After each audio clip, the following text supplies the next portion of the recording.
All right. A very good evening to everybody out there, and most importantly, me. Because, as you know, I'm the only one that generally listens to this. This is your exalted leader, the exalted imperious ruler of my own existence, as I like to call myself, the leader of none. It's interesting because I was majoring in organizational leadership, and it can be a leader can often be misconstrued as the ruler. The leader is the ruler, correct? Not exactly. And this will be a segue into the topic of not exactly. Things aren't always black or white, one way or the other, yes or no. Not every question. I remember there's this older guy. He tried to, I don't want to discuss. Well, you know, somebody can ask you a question that could be yes or no answer. You don't want to tell them. So they try to say, "Oh, it's a yes or no question." Well, fuck you. There's an answer. So um, there's not always yes or no. There's always hey, fuck you, right? Um, which usually implies that you're hiding something. Not always. See, there's always my friend one time told me answer a question with a question. Yeah, it's cute, cute always. There's ways out of just about everything, except if you're in jail. On the Shawshank Redemption, Andy Dufresne could find a way out. It just took him, like, I think 30 years, 20, 30 years to tunnel his way out of Shawshank Prison. As we know, is fictitious, but there has been. That's a good question. I wonder if there's any truth if that's based on a true story that somebody actually tunneled their way over 20, 30 years, to get free.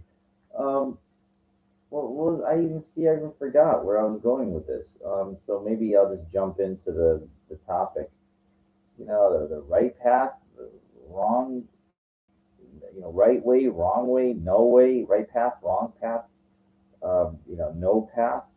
Okay, so what do I mean? You probably have a good idea. So the thing is in life, what we choose our directions, right? Well, some will say, well, like, when you're a kid, you dream, right? You have these dreams because you really don't have the responsibility. You don't have to pay rent or mortgage or any survival. Your parents do that for you for the most part. And so what happens is when you're young, we dream. We want to be an astronaut, a firefighter, a policeman, a baseball player, my case, all these dreams, a wrestler. And what happens is you get to a certain age, and then you're like, oh shit, I gotta make money. These dreams, this is pipe dreams, this is fantasy. This ain't working. I gotta make a living. I gotta go out and get a job. Or in college, I gotta earn a degree in something that I can make a living at. It's how it is. I mean, it's how it is, but it's not always. Nothing. You see, that's the thing. It's like you. So the question is, like, what is the right way? What is the wrong way? What is no way? I mean, when do you stop chasing your dreams, or do you modify your dreams to where it's like, okay, well, maybe on the side I got some free time, I could still do this hobby that I like, but I got to make a living. And a lot of people, they take guaranteed jobs, working at like the post office, for example. That's like a guaranteed job, as long as you don't do anything really bad. It's a government job, they don't fire you. So, I guess I don't know. Like it's like I've always wondered, when do people give up on their life passions or their life dreams? And when, like, you know, I mean, do people, the naysayers or whatever, tell you, you never will make it, you never will make it, and break their spirit that way? Or is it just like, I hate to say reality, because what is reality then, right? I mean, why do people do what they do? I mean, I guess you take okay. Let's take things that it's really hard to make a living at. I don't know why archery got in my mind, but like chess, bowling, unless you're like on the pro tour, and even then, um, unless you win some big tournament or something. I mean, where's your consistent money coming from? Sponsorships. I mean, and you only get sponsorships if you're like I guess the best in the world or something, the top 10 or top 20 or something. I don't know. Bowling.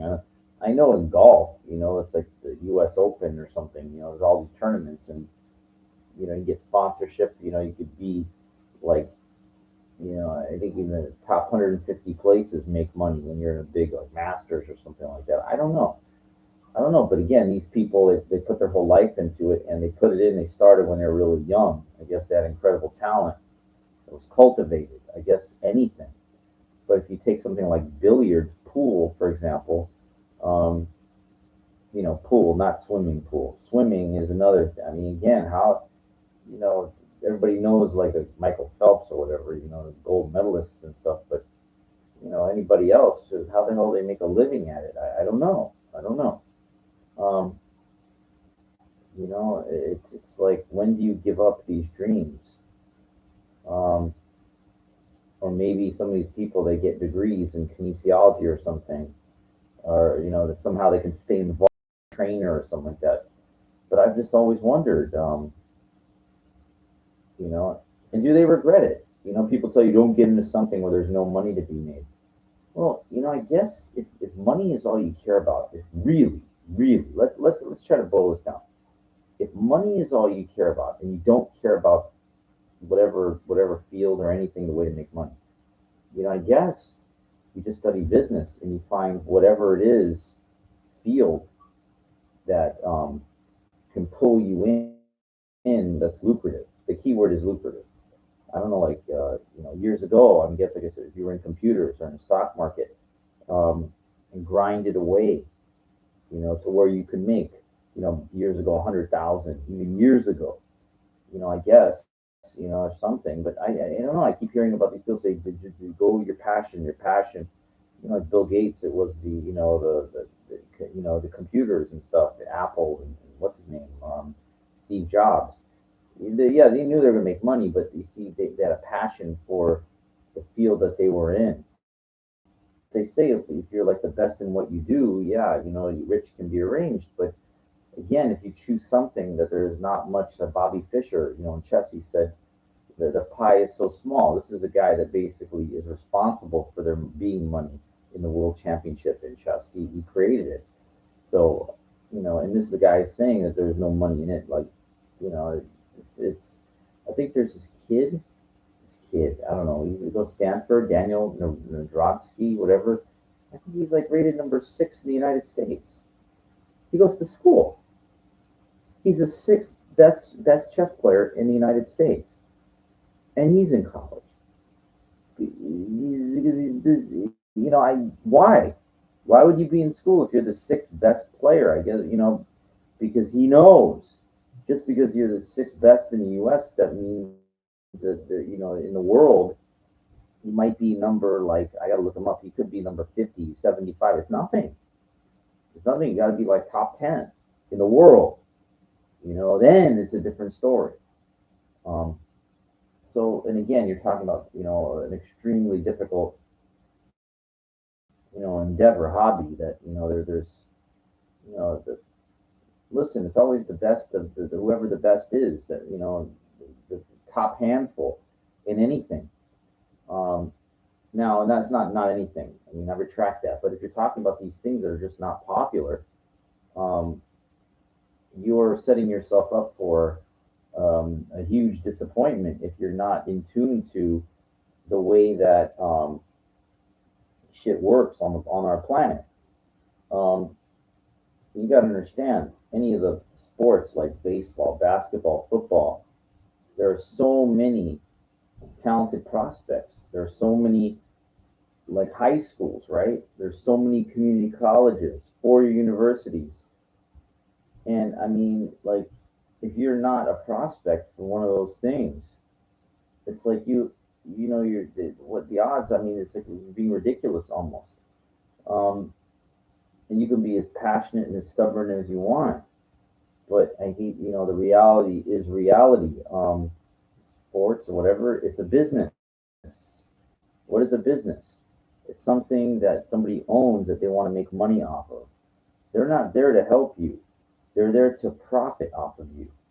And in turn, you know, yeah, you get paid based on, you know, what you can bring as far as entertainment value or ability level. I mean, that's it. I mean, you know, you want to you want to lie and sell the narrative of like a movie like a Rookie or something like that, or Rudy. Remember, Rudy wasn't NFL; it was college. The big difference. No money in college. You know, I think now they just passed the thing for endorsements in NCAA or something like that. That's important, but that's you know, you don't want to. You have to understand something. Yeah, heart and desire is huge. College, the pro level, you know, it's his brute ability and its numbers putting up, and that's why there's agents and managers and promote. You know, it's like, you know, what is it? It's like you're the best. You know, the best baseball players in the world are in Major League Baseball. The best football players are in NFL. And you know, the thing is that, and it's not always a one way. You know, like, you know, look, examples like The Rock. You know, he didn't work out. His football career didn't work out. He managed to make a huge name for himself in professional wrestling, and now in the movies, movie business. So entertainment business is snowballed huge for him. But how many people are there like that? You know, there's only one Rock, right? But not to say that, you know, there's other ways to, take your passion and cultivate it somehow. It's, you know, there's so many stories. You know, it's like, I feel you. I feel you. If you're passionate, you know, about something, and it's being an artist or something like that. Fuck, man. I mean, it's like that's the hardest of all, because here you are. You know, you have a passion. Let's say artist or whatever. Man, there's so many different types of artists, right? A dancer is a performing artist, and that's what I did for many years. I didn't make any money, and I couldn't get an agent, and I couldn't, you know, I appeared on some TV shows. I told people I was on Soul Train, and they, you know, so what? You know, it didn't lead anywhere. Um, you know, and I'm not, you know, it's like, but if you followed your heart, man, you can't be upset at yourself. You can't, you know. Um, I guess, you know, you chase your passion, so you're enjoying what you're doing. You can't expect any compensation for it. It's just that will you're setting yourself up for real disappointment, you know, in anything. And you wouldn't believe how many hours I put in the gym. You know, it's like morning of 9/11, 20 years ago, just about. I was in the gym that morning. I mean, you know, I worked so hard, you know, in fitness and bodybuilding and everything like that. And you know, it didn't lead. It didn't get anywhere. I guess I didn't expect. You know, I didn't expect anything out of it, so that's why I'm not you know, you know, I'm not going to be a curmudgeon disappointment about any of these things. You know, baseball, and you know, my poker career. I thought I was going to be a professional card player. All these things that I tried to do, um, you know, I did.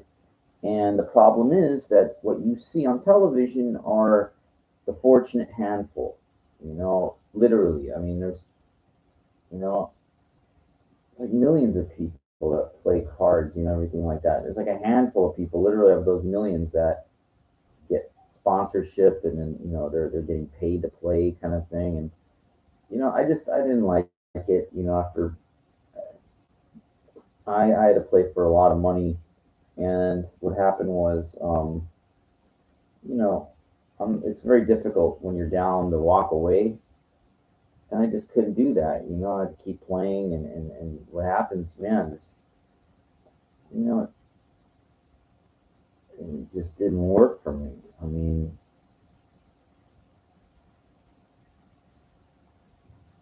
that should be another episode in of itself. I can really talk about that for a long time. Um,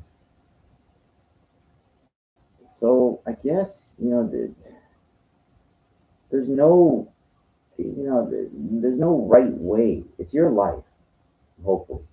Now, society will try to, and people, maybe they mean well for you, but they're going to try to, control your moral compass, your compass of where you should go with your life. And I think what you should do is just ask yourself, and don't worry about,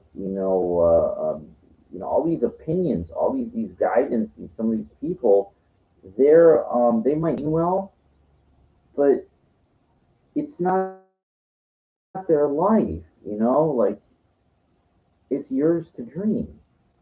And the one thing you don't want is, like, if you're young, you don't want to get older and go, ah, man, that's all I want. I can't believe I didn't try that. That was my dream.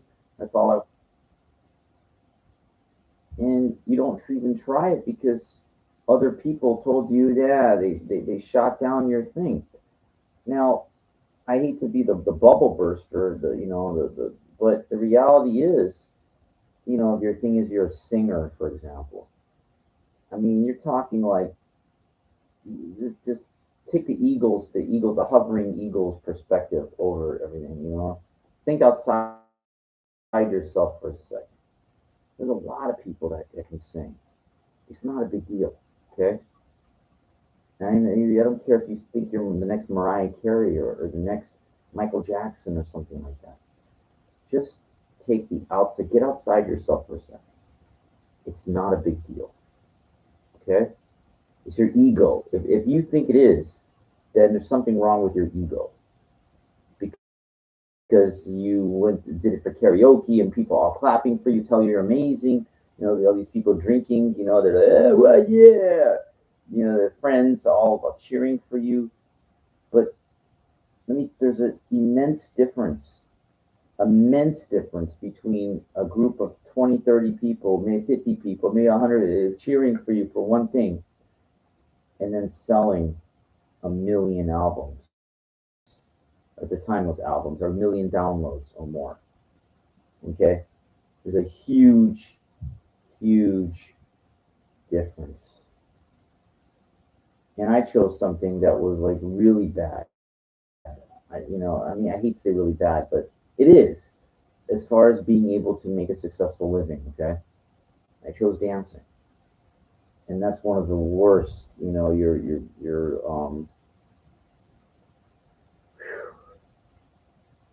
can't even start with it because it will take me so long to talk about it.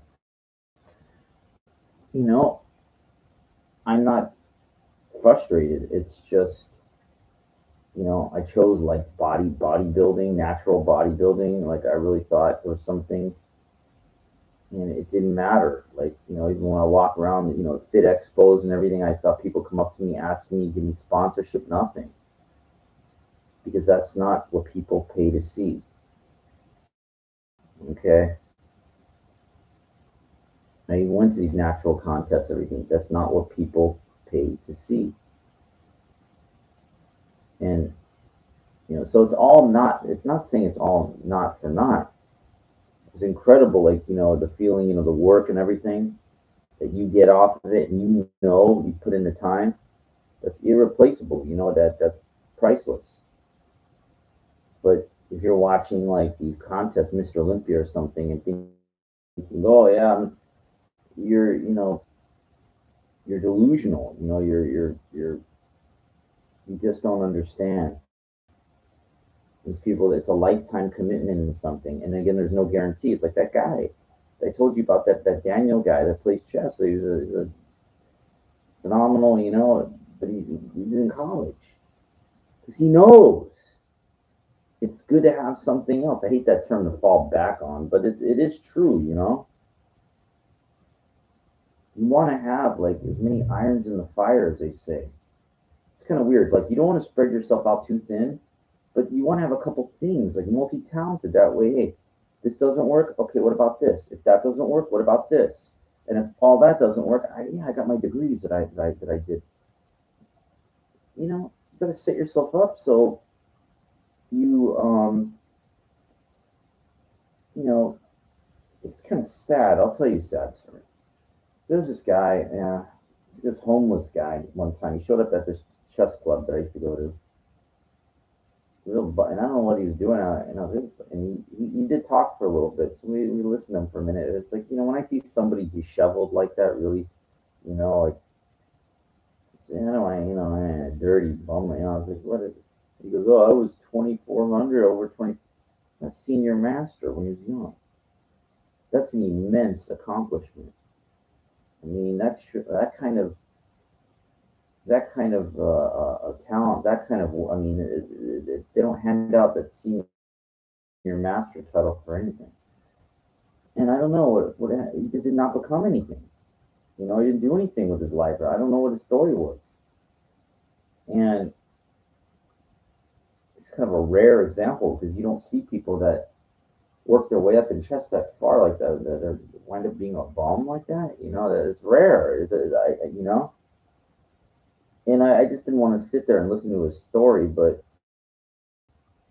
I just remember hearing that, and he might have been full of shit, but I felt the honest sincerity when he was talking, and you know, it's like you got to take that energy that you put in to become a senior master, which is unbelievable, and put that remaining energy into life. You don't want to be home. First off, you don't want to be homeless. I mean, that's ridiculous. Um, for somebody that's dedicated, just to become a 2,400 is like that. It's immense study, immense dedication. It's like becoming a doctor. It really is. It really is becoming like an engineer or a computer scientist. You have no idea what it takes to earn that type of a title. Anyway. I mean, but it's like you put all that energy in the wrong place. What do you expect from it? The passionate. That's great, but you got to really ask yourself, what are you really willing to sacrifice to get something? And I talked about, you go back a couple episodes, I talked about the $1 million body, okay? And I said, does it cost $1 million to get $1 million body? And I talked about why it does, it can, and why it doesn't. More often than not, no, it doesn't, but it depends what you define as that.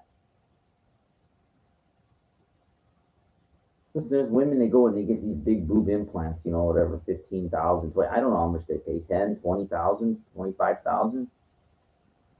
Something goes wrong, then they got to pay more and everything like that.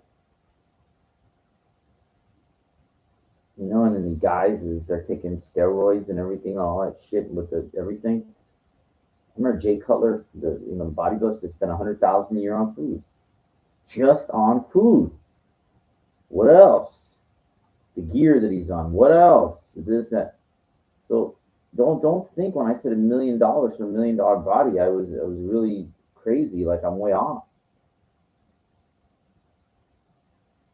I mean, I spend good money on food, and I'm like natural, but it's natural. What's natural anymore? One guy said that what's natural is a good point. You buy shit over the counter that has this or that. So technically natural. You're taking creatine. You're not natural. It is. I guess I don't know, but that's not what's important. What's important is asking yourself, like, you got to gain that understanding that it's your life. Well, I already know that. I said, but what I mean, other people, and that and other people that you don't know, then naysayers, people in the peanut gallery. Yeah, you wait your time, man. You're gonna become nothing. Hey, you know what? That's fine. You may never. You may never become nothing. Like you could put in all the hard ass work for whatever passion.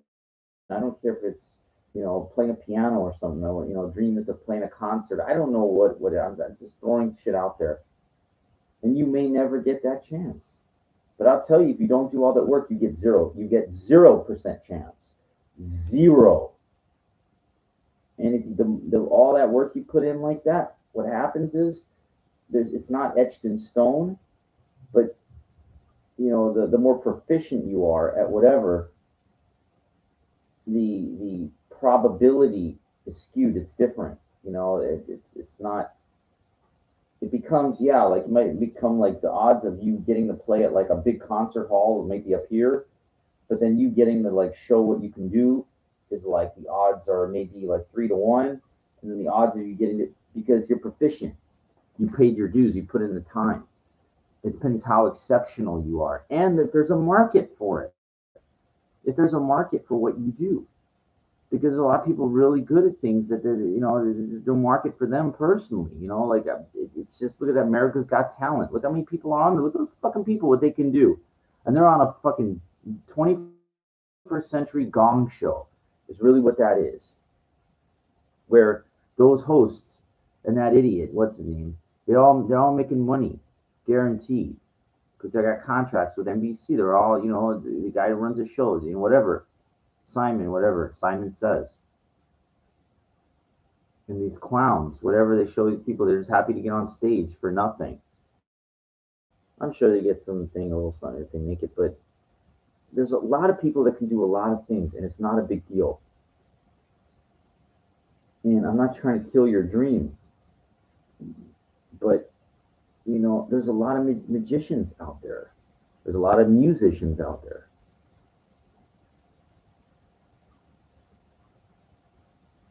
Just understand that. Understand that because it takes money to eat. We all know that, right? And your craft, if it's not going to make you any money, that's all you're going to be left with is your craft and no money. And I don't do for money. There's a lot of people that got no money. Money is extremely important. It's extremely important. I know you want to get paid for your talents and everything. Everybody does. You want to showcase what they can do. Have a venue, a field of promotion or recognition, notoriety, or something like that. But it's like you got to be practical and not. It's such a I hate to say slippery slope, fine line. It's like it's a very interesting topic because we hear these anomalies, what I call the anomalies, the outliers, people that did make it. Michael Clark Duncan, the actor passed away, Green Mile, big black guy. He keep from like, I don't know where, Detroit or something, Minneapolis, I don't know, digging ditches. He came out to LA to be an actor. His friends, you fucking crazy, man. You giant black guy, scary looking. You ain't making nothing. They're gonna see you. You're gonna be a bouncer in a movie or something like that. You ain't gonna make nothing. He had a deep voice like that. He came out here and he told his mom, and his mom even told him to go. And he called his mom. He was living in his car for like months and months or something like that. He told his mom, "I'm coming back. I got a job digging ditches back at home at there." And the mom even said, "You stay there. Stay in LA." And next thing, Michael Clark Duncan won, was it, A Green Mile, nominated for best supporting actor or something like that. He died a couple years back. I remember heard about it, but it's like you just don't know. You just don't know. Guy that size, You would think, oh man, professional football player, right? Hey, hey, you don't know. People blow off their knees, they get hit, they get too old, they're not fast, they can't, whatever. Big doesn't guarantee you nothing.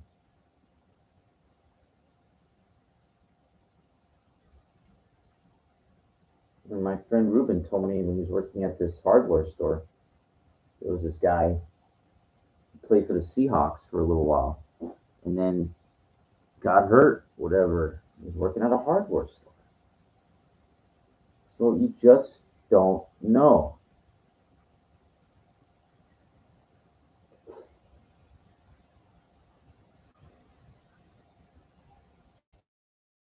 I guess, if you're younger, you know, sorry,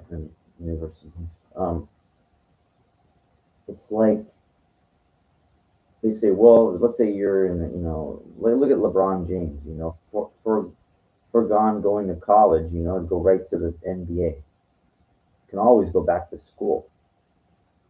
I mean, if you got an incredible talent like that and you're a prospect in baseball, or everything, Troy Aikman, same thing, He played for the Cowboys and he went back to UCLA to finish up his degree in sociology. Went back and got it.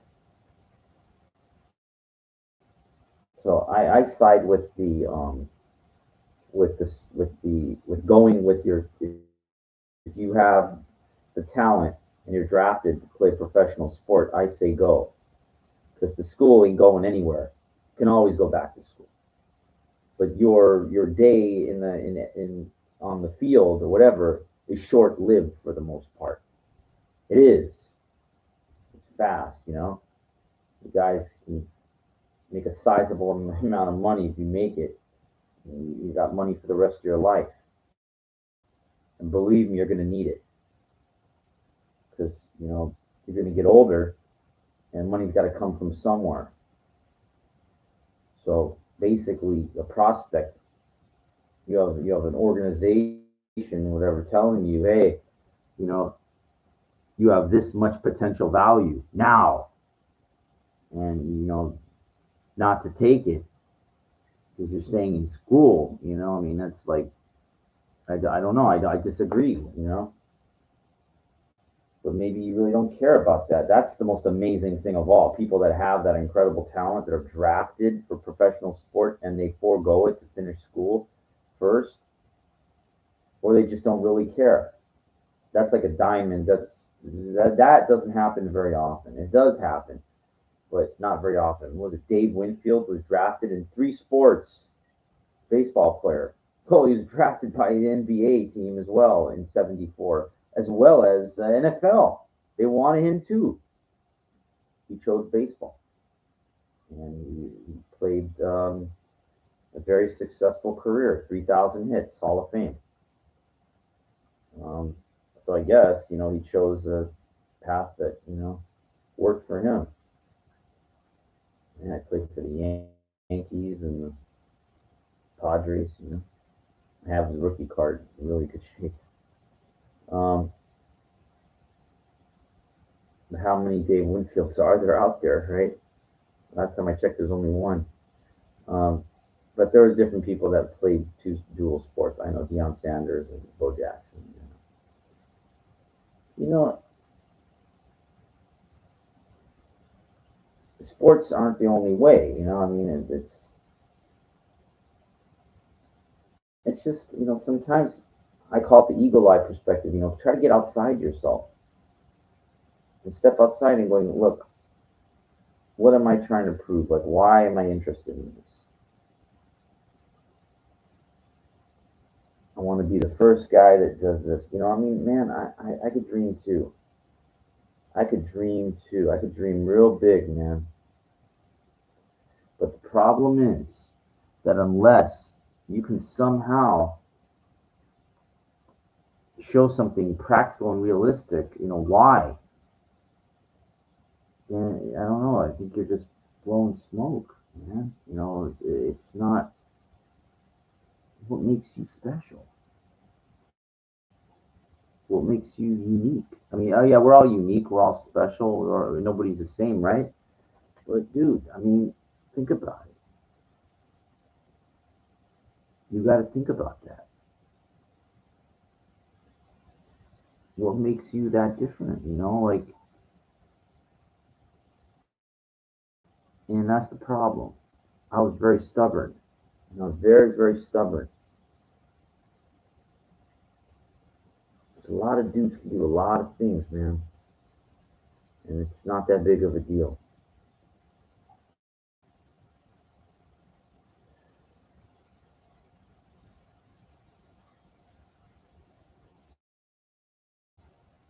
It's not.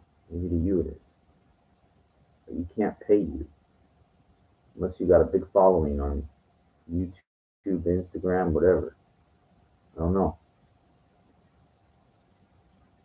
I'm just trying to be real with you.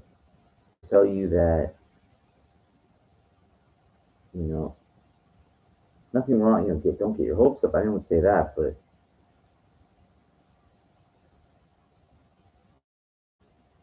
just realize that really some of these endeavors, there's only like a handful of people.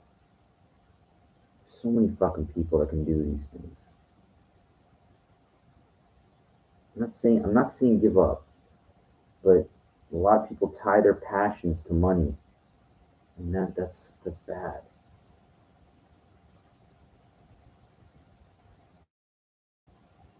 I told you about this other kid, like 17 years old, chess grandmaster, put his whole life into it. His whole life into it.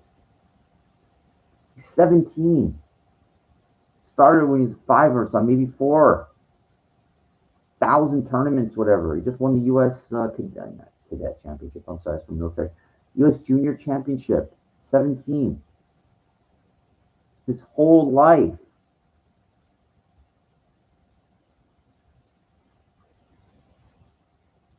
Don't guarantee you the U.S. Championship, let alone the World Championship. And the guy put his whole life into it. He's a prodigy.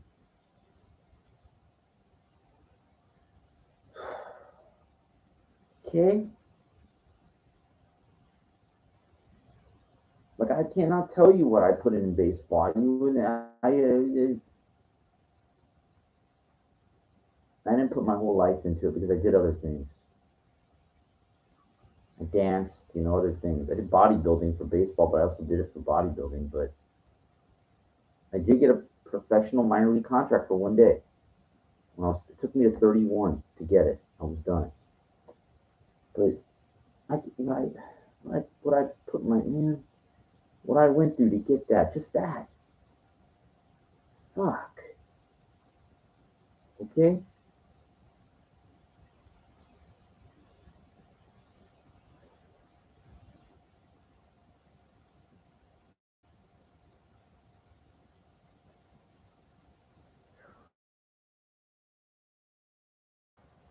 That's it. Yeah. Yeah. Because what I went through was ridiculous amount of time and energy put in just to get that claim for one day. I was a professional baseball player.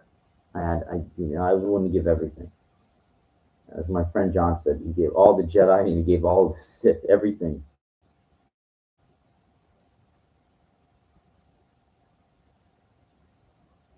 everything. And it's so short lived. And then they say in the end, life is short lived. But you know, I also went to school in my mid 30s as personal accomplishments, but just to get the degrees could lead somewhere. Keyword is could.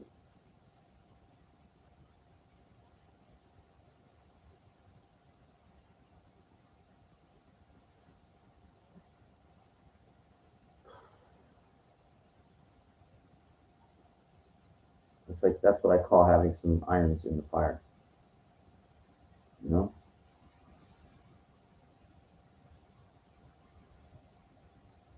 when I played high school baseball, we had, I think, 3 guys that were drafted. None of them made it. None of them. I looked up their names. One guy was drafted by the Expos. One guy was drafted by the Dodgers. One guy was drafted by the Mets, I think. None of them made it. Guys are fucking talented. I remember 30 years ago. These guys were fucking beasts, man. None of them got a minor league contract. None. One guy played some independent ball in 1990.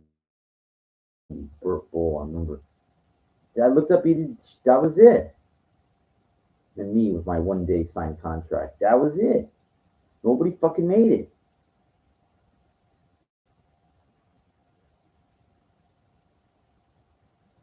Do you know how many high schools there are in Los Angeles that have baseball teams? It's only one city. You know how many cities there are big? This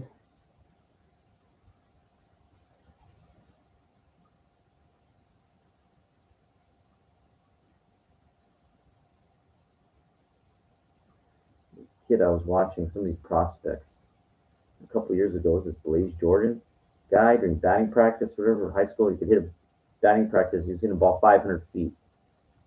Over 500 feet. He's in like the Red Sox organization now, something. They're touting him to be like the next Bryce Harper or something like that. But okay, that's something. We'll see if he can get some major leagues. Jason Dominguez guy too. We'll see. You just don't know.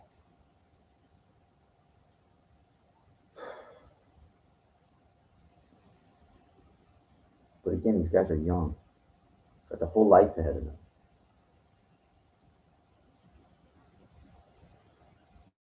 I didn't have that. Me, it was like over before it even began. I'm too old.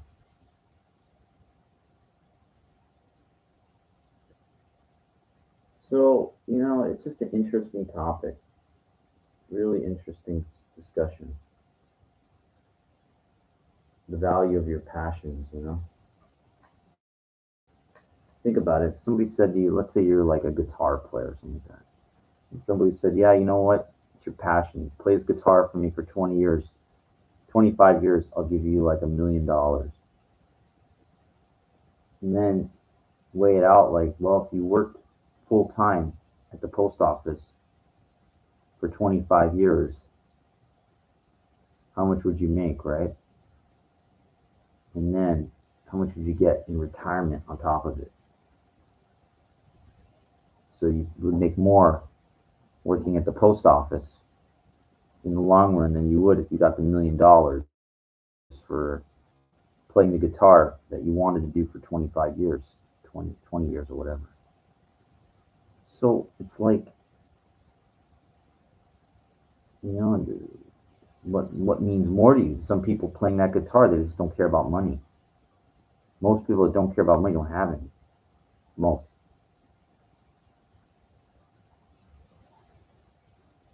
Anybody that says they don't care and has it, they're lying. They're lying. They do care. They do care, or else they wouldn't have any.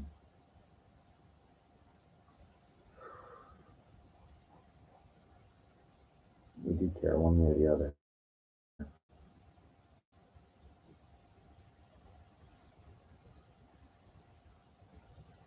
I guess everything's a sacrifice. Remember I talk about this? To allow something in, you have to take something out. Everything's a sacrifice.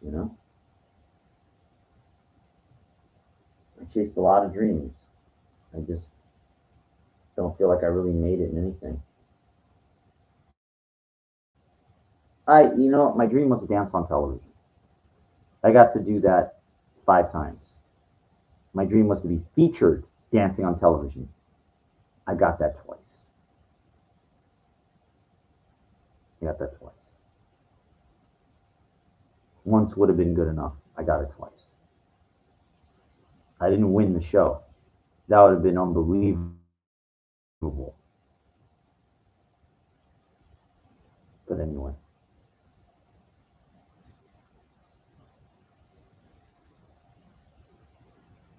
dreams do come true sometimes, in some ways. Not necessarily the way that you might anticipate it, you know.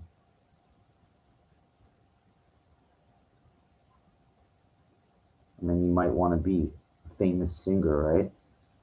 And it might just, you might get a chance on America's Got Talent where you bring down the house. That might be it. That might be your, 15 minutes of fame or whatever. But remember what I said, is a lot of people can do a lot of things. There's a bankable, marketable look as well. Look at the women, they're young, they're hot. There's rarities. I know. There's people that understand bankable and marketable. And that's what it is. It's not you. It's nothing personal. You know, look at like Britney Spears, when she's coming of age, when she was like, 18 or whatever. Bankable and marketable to specific audiences. That's what it is.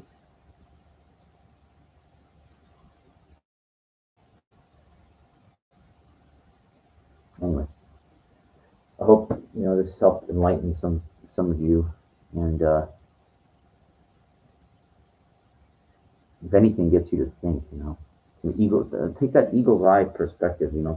Step out of yourself for a minute and try to think about what are you doing, and what are you doing it for? What are you hoping to do?